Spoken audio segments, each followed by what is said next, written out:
Onsdag den 9. august modtog Arken den verdensberømte skulptur Riddertorso. Giveren var den amerikanske koncern Sara Lee Corporation, der står bag dagligvarer som Centium tandpasta, Meril kaffe og hudplejeserien Sanix. Ærede kulturminister, dear friends from Sara Lee Corporation, vicepræsident Teresa Terlusen and Professor Richard Brettel, kære medlemmer af Klub Arken, mine damer og herrer. Det er jo en stor glæde at byde velkommen til afsløringen af Sara Lee Corporations Millennium Gift til Arken.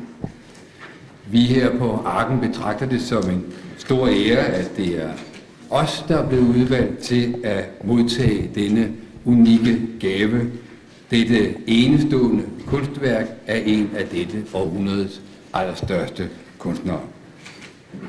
Arkens indsamlingsområde dækker perioden fra 2. verdenskrig og op til samtiden.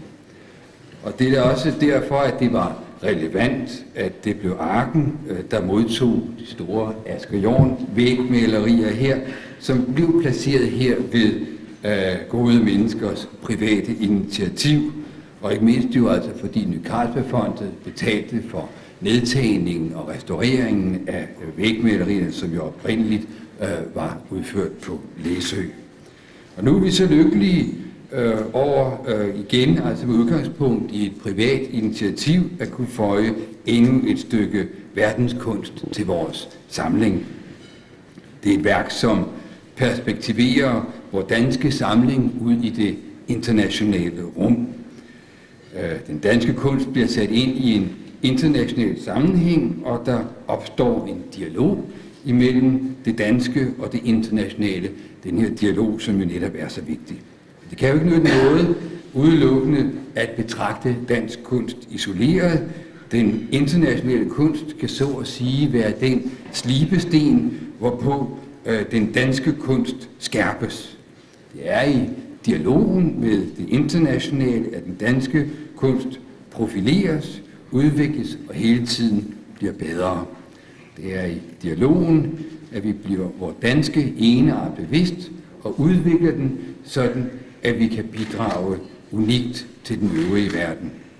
Og det gælder ikke blot for billedkunsten, det gælder også for hele museumsvæsenet. Også derfor er vi her på Arken gør så meget ud af at etablere internationale netværk, som gør, at vi kan låne kunstværker i udlandet til vores udstillinger, og netværk, som gør, at den danske kunst kan blive vist i udlandet. Jeg kan fortælle, at om et par dage, så er vi et par stykker her fra museet, som tager til Linköping og laver de sidste forhandlinger i forbindelse med det, at vise Arkens faste samling på Linköpings Kunstmuseum. Og det er jo altså det der med hele tiden at have sådan en bevægelse mellem det nationale og det internationale. For vores primære mål, det er jo at vise den danske og den internationale kunst på en ny og anderledes måde, sådan at vores besøgende forhåbentlig får en ny tanke med hjem.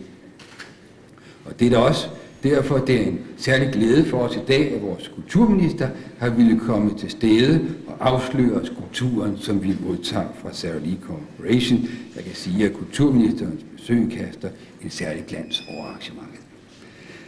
Men inden jeg giver ordet til kulturministeren, så vil jeg have den store glæde at give ordet til vicepræsident for Sara Lee Corporation, Teresa Terlusen, som jo har et navn, som har danske aner, og Teresa Terlusen vil sige noget om tankerne bag gaven til Arken.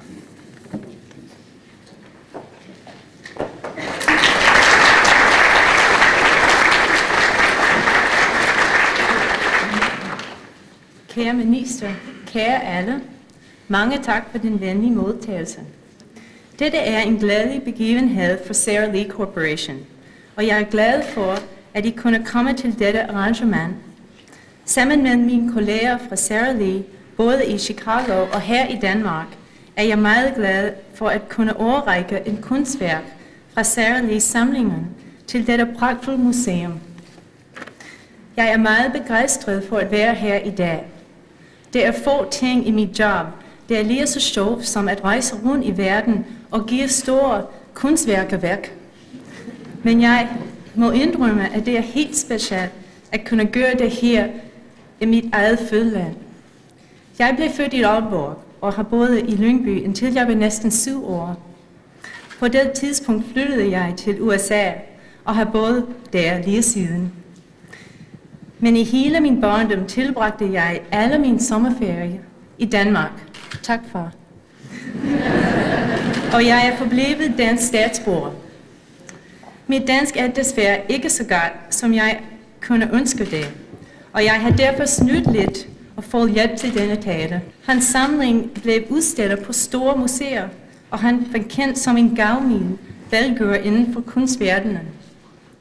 Disse fantastiske kunstværker hang på vores vægge i mange år og var til glæde og inspiration. Og det gav os en standard at leve op til. Når du kom ind ad døren i vores hovedkontor i Chicago, så du 2 malerier af Fernand Léger og flere skulpturer af Giacometti.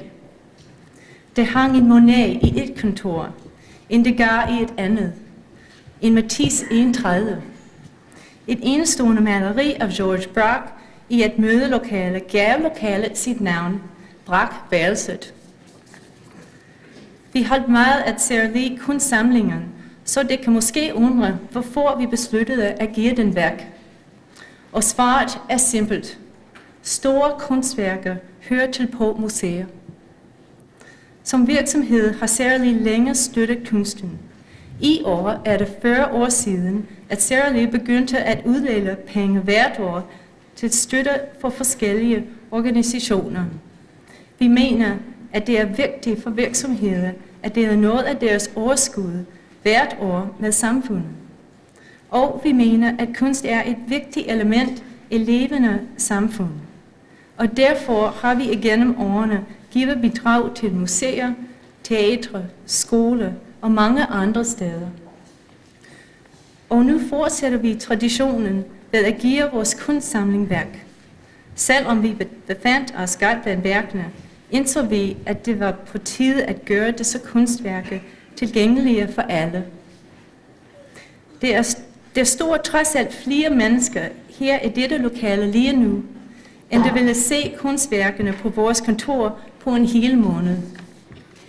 Vi kalder vores gave millenniumgave til ære for den milepæl, vi fejrer i år.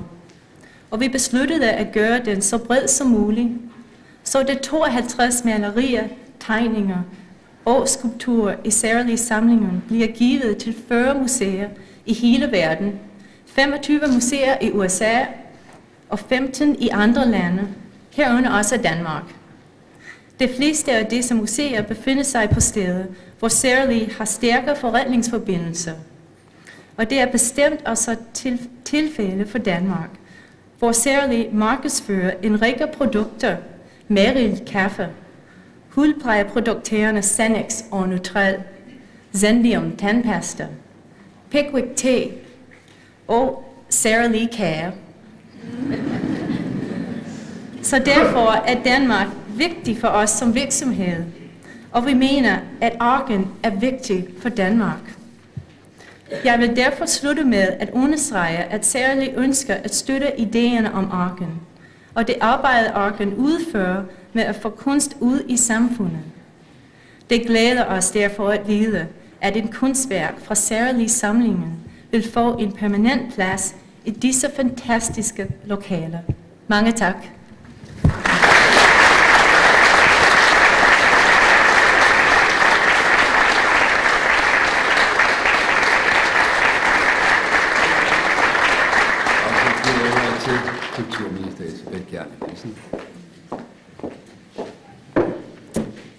Jeg havde et meget sympatisk indtryk af The Sara Lee Corporation, inden jeg kom her. Den er absolut ikke blevet mindre, jeg har hørt din tale.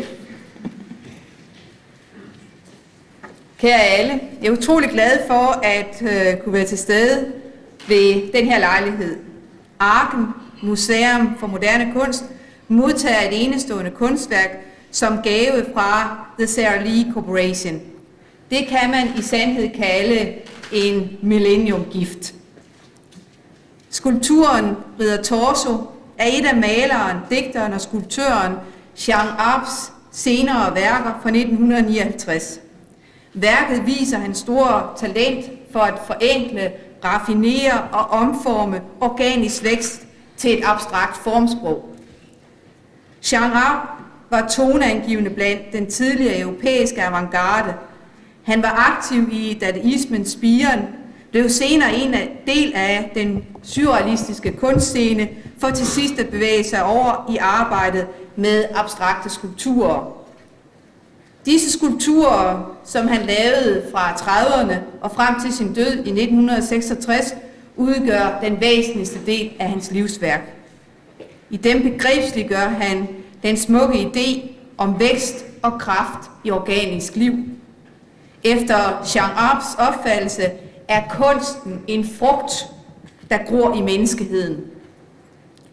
Denne millenniumgift er udtryk for en udvikling, som vinder frem i vores samfund i de her tider. Kunst- og kulturlivet og erhvervslivet står ikke længere så langt fra hinanden. Kunstverdenen og virksomhederne har erkendt, at de er gensidigt afhængige. Og i virkeligheden er det ikke så svært at forstå.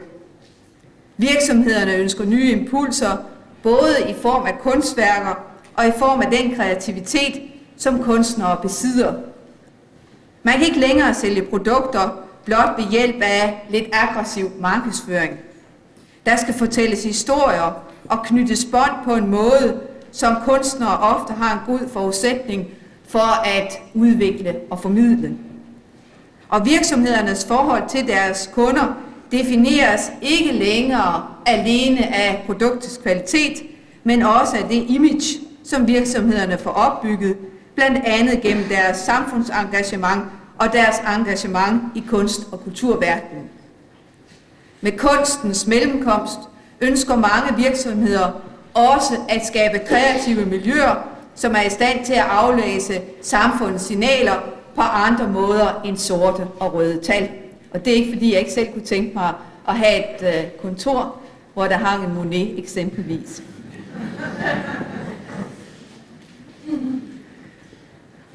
Kunstnerne har på den anden side glæde af at løse opgaver for erhvervslivet, og de får gennem dette nye marked også en bedre mulighed for at afsætte deres værker og holde foden for døren. The Sara Lee Corporation er gået endnu videre. Koncernen forærer simpelthen de enestående kunstværker fra sin berømte kunstsamling væk til museer verden over. Det er ikke alene udtryk for samarbejde mellem kunstverdenen og erhvervslivet. Det giver også offentligheden i mange lande lejlighed til at nyde skønheden og styrken i nogle af de tidligere århundredes største kunstværker. Jeg vil gerne takke The Sara Lee Corporation for denne enestående gave til Arken og til Danmark, det nyeste, er det Arken i hvert fald, som er det nyeste, og det skal man selvfølgelig passe på med at sige, men et af de fremmeste kunstmuseer i Danmark. Det er det rigtige at sige her. Og jeg har nu æren af at afsløre skulpturen.